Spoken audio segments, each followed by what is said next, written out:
Assalamualaikum warahmatullahi wabarakatuh ya. Buat teman-teman semua yang ada di YouTube, jangan lupa di-subscribe, dibagiin ya, diinfoin ke teman-teman. Ini kita kedatangan tamu yang sangat luar biasa. Jadi kalau Anda nggak nonton nyesal banget. Jangan lupa ya, di-subscribe. Ketik loncengnya. Oke, hari ini Tante Besti kedatangan tamu ya, yang insya Allah akan merubah paradigma kita tentang rumah syariah dan juga apa itu riba. Dan beliau ini adalah seorang ustadz dan juga kepala sekolah Bapak Ibu. Dan semoga nanti apa yang menjadi paparan beliau ya akan bermanfaat buat Anda. Yuk, penasaran kan? Ya udah, kita langsung sapa orangnya, dan orangnya luar biasa koclak Bapak Ibu. Jadi teman-teman ya, nyesel banget buat Anda yang nonton. Yuk kita sapa ya. Assalamualaikum warahmatullahi wabarakatuh Pak Ustadz. Waalaikumsalam. Alhamdulillah. Monggo Pak Ustadz, ini teman-teman nih banyak yang penasaran gitu ya, karena Koprumnas sih jarang-jarang mengangkat seorang Ustadz yang alhamdulillah terima kasih atas kedatangannya di PT Koprumnas. Semoga Bapak diberi sehat panjang umur. Dan alhamdulillah teman-teman, kita langsung perkenalkan siapa sih pembicara kita yang ada di hadapan kita. Monggo Pak Ustadz, silakan. Assalamualaikum warahmatullahi wabarakatuh. Waalaikumsalam. Saya Muhammad Ridwan. Kebetulan selama ini dipercaya oleh PT Koprumnas untuk mengisi kajian karyawan ya. Yes Pak. Ya, dan saya juga kebetulan di Ikatan Dai Indonesia. Masya Allah. Menjadi pengurus DKI Jakarta. Mantap, bukan sembarangan. Dan kebetulan juga, alhamdulillah saya masih diamanahi jadi kepala sekolah di wilayah Tebet di SMA Muhammadiyah 5. Masya Allah, ya, di baru Muhammadiyah. saja selesai ya PPDB perjuangan ya. Mencari siswa, sama kayak Koprumnas mencari nasabah, konsumen mencari konsumen. Tapi tahun ini gimana Pak perkembangan pendidikan di? Ya alhamdulillah, sebetulnya kalau kita lihat perkembangan pendidikan itu sekarang sudah mulai cukup baik karena sistem belajarnya tidak lagi dari guru, istilah orang Betawi mencekoki murid gitu. Oh, Masya Sekarang murid kan Allah. sudah bisa Merdeka. merdeka belajar. Namanya kurikulum bisa merdeka lebih ya. pinter dari gurunya. Iya. Karena kan udah ada TikTok, udah ada YouTube, ada Mbah Google, iya, dan Mbak. macam-macam. Sekarang udah ada yang ngajar lewat TikTok juga. Betul, loh Pak. Masya Allah. Betul. Itu guru-guru paham TikTok apa mau nggak mau Pak? Harus, mau nggak mau. Termasuk Pak Ustadz. Iya, makanya saya mau nggak mau harus cari guru yang milenial. Kayaknya sering ngeliatin Tante Besti ya. Iya, iya. Jadi Pak Ustadz sekarang ini kegiatannya banyak berdakwah juga di luar ya. Nggak capek Pak dengan kesibukannya, Masya Allah? Biarlah lelah menjadi lillah. Aduh, Masya Allah. Ini kalau ngomong sama Pak Ustadz, adem rasanya kayak diisi air aqua Bapak. Jadi iklan, air dingin Bapak Ibu ya.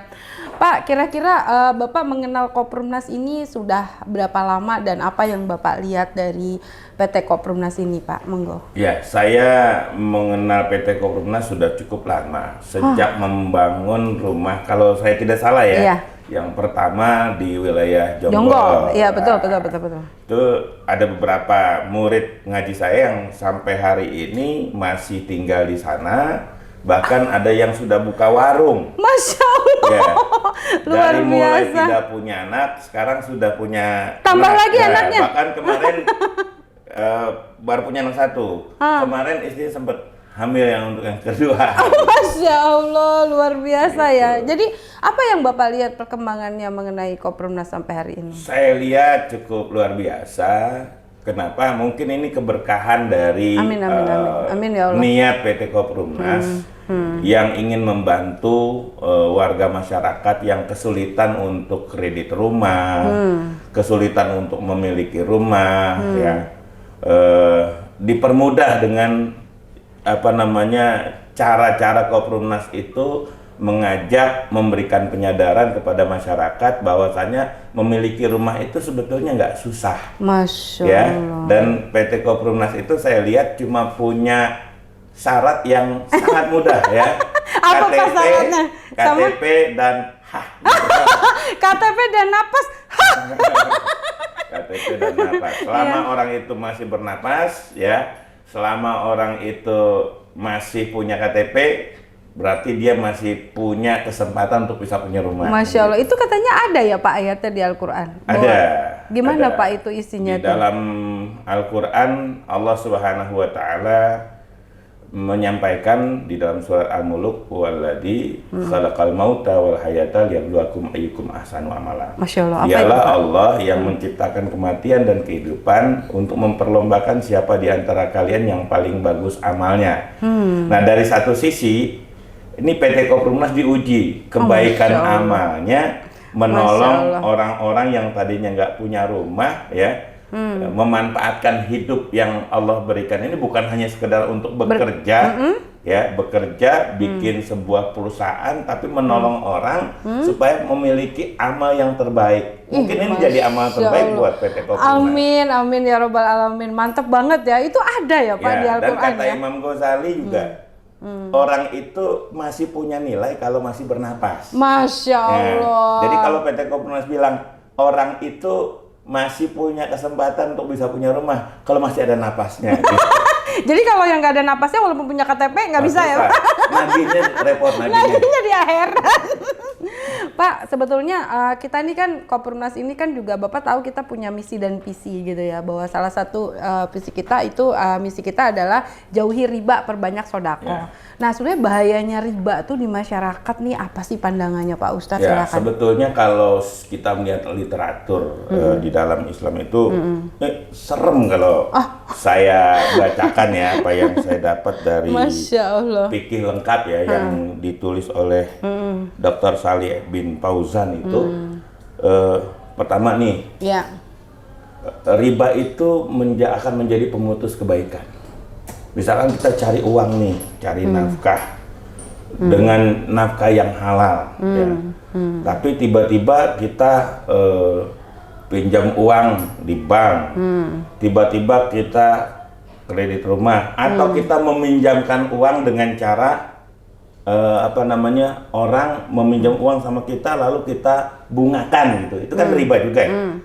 Sebetulnya menolong orang itu kan kebaikan. Betul, betul. Ya, tapi karena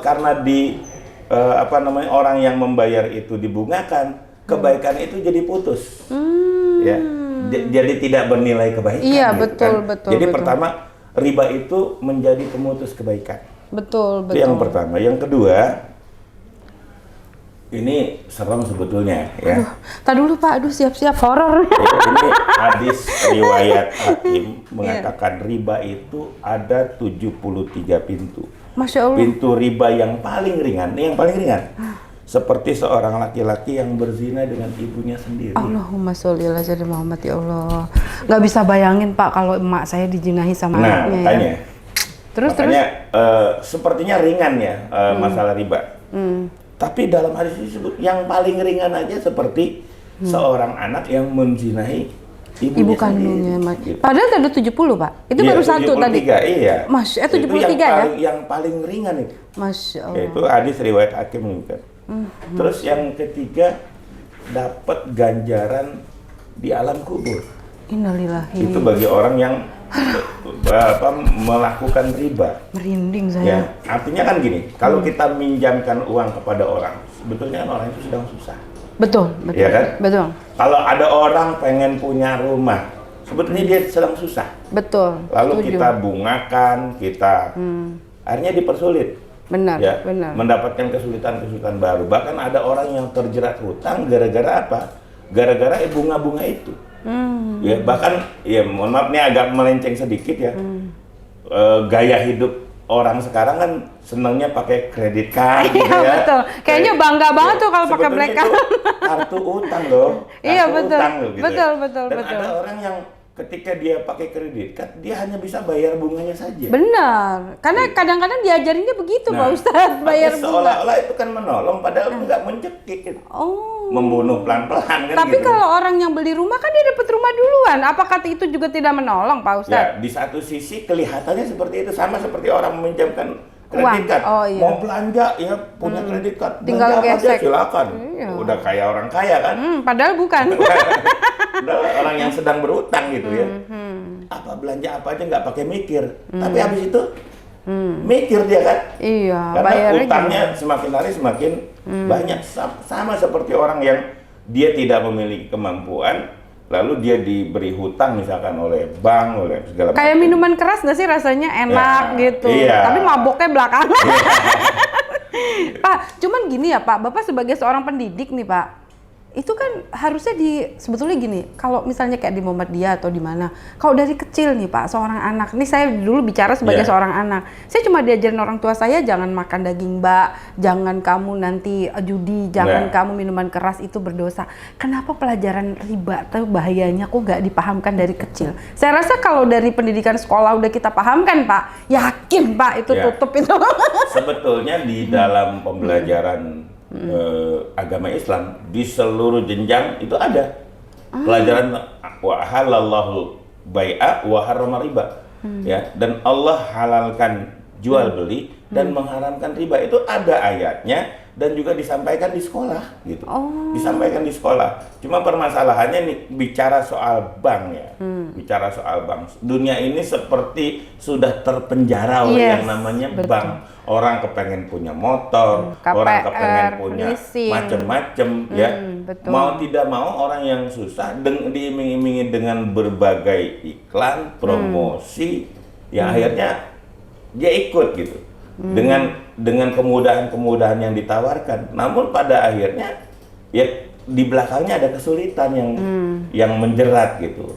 Nah itulah kenapa riba itu tidak diperbolehkan dalam Islam. Masya Allah, sebegitunya ya Pak. Tapi banyak orang yang saya lihat tuh mereka kalau kita nggak riba, kita nggak punya mobil, kita nggak punya rumah, dan buat mereka riba biasa aja. Nah biasanya Pak, efeknya apa sih Pak orang yang mengalami riba tuh? Apa yang sering terjadi dalam tanda-tandanya lah? Karena kan kita kadang-kadang kita nih yang riba nih Pak, kita nggak sadar. Nah biasanya tanda-tandanya apa sih Pak orang yang terkena bahaya riba tuh? Ya, keberkahan hidupnya berkurang.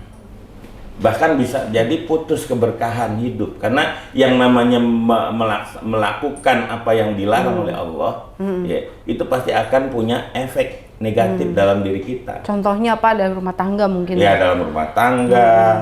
Terus ketika kita misalkan ada nggak penyakit, apakah itu bisa juga penyakit, bisa juga kita mendidik anak susah. Misalkan contoh, kita sebagai orang yang berharta, ada tetangga kita kesulitan, dia pinjam uang yang kecil-kecilan saja ya, pinjam uang 100.000, bayar ya 150.000, yang 50.000 itu haram.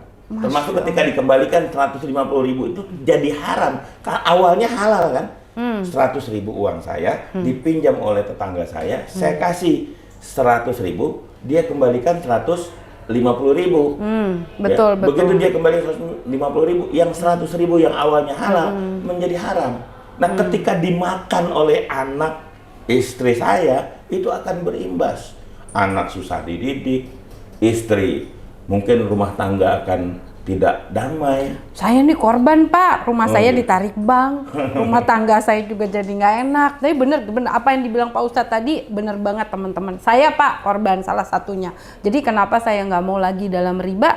Ya karena memang saya merasakan penyakit itu Pak. Katanya bener nggak sih Pak kalau orang riba terhina di siang hari, gelisah di malam hari. Udah pasti, nggak bisa tidur. Nggak bisa tidur ya. Makanya Tante Besti kalau live tengah malam tuh Pak nyariin orang yang penyakit riba. Pak, ini gimana sih Pak caranya supaya kita bisa hijrah dari riba? Nah itu kalau saran Pak Ustadz gimana tuh sebagai seorang muslim nih Pak? Yang pertama yakinkan, keyakinan itu berbanding lurus dengan keimanan. Ketika seseorang memiliki iman yang kuat, yang kokoh, yakini bahwa rizqum minallah, rizki itu datang dari Allah. Allah Maha memberi kemudahan. Satu contoh. Yang apa yang dilakukan oleh Koprumnas saat ini. Betul. Yang pertama, satu sisi Koprumnas memberikan kemudahan kepada orang yang ingin memiliki rumah tanpa riba, bahkan dengan sebuah jargonnya apa Tante? KTP dan napas. KTP dan napas itu satu. Yang pertama, yang kedua jauhi riba. Jauhi riba, perbanyak sodako. Nah, dua-duanya punya nilai syariah yang akan membawa keberkahan. Masya Allah. Ketika ada orang bergabung, orang yang tadinya nggak punya rumah, tadinya dia kepengen ngambil rumah yang pakai riba itu. Begitu dia lihat Koprumnas, saya ikut Koprumnas saja. Dia ikut ke bawah berkahnya. Karena dengan demikian ketika dia bergabung dengan PT Koprumnas, ya terus dia mengambil rumah di beberapa lokasi yang dimiliki saat ini oleh PT Kopnos sudah 45 lokasi, luar biasa. Catat guys. Nah ini imbas dari keberkahan tadi yang saya bilang. Ketika orang menjauhi riba, maka dia akan dapat keberkahan. Ketika orang bersedekah, dia akan dapat keberkahan. Dan keberkahan itu bisa dilihat dari apa yang tadi saya sampaikan. PT Koprumnas berapa tahun, Tante Besti? Udah hampir 6 tahun, Pak. 6 tahun. Masya Allah. Ya. Nggak Luar kerasa, biasa, kan? nggak 6 kerasa. tahun bisa punya perumahan di 45. Dan hampir 1000 sekarang yang kita bangun. Mimpi nggak? Enggak. Nah, Kalau pakai logika, Pak, saya bisa gila, Pak. Saya nggak Nah. bisa berpikir, tapi karena Allah menancapkan iman kepada saya, sehingga saya tuh sekarang pede aja gitu loh, bahwa Allah itu udah janji kok sama saya, jauhi riba, perbanyak sedekah, dimampukan katanya.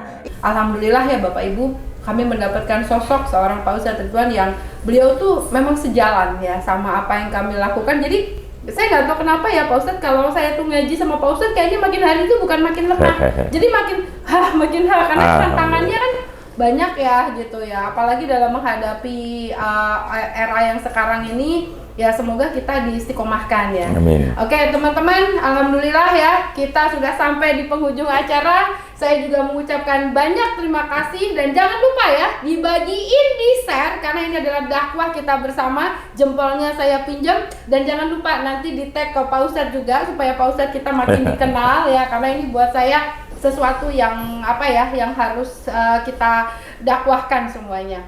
Oke Pak Ustadz, saya dengan Tante Besti dengan Pak Ridwan, Ustadz Ridwan. Oke, Pak Ustadz Ridwan, kita akan pamit undur diri di sini. Semangat ya, hijrah dari riba, dan terakhir merdeka dari riba. Merdeka. Terima kasih.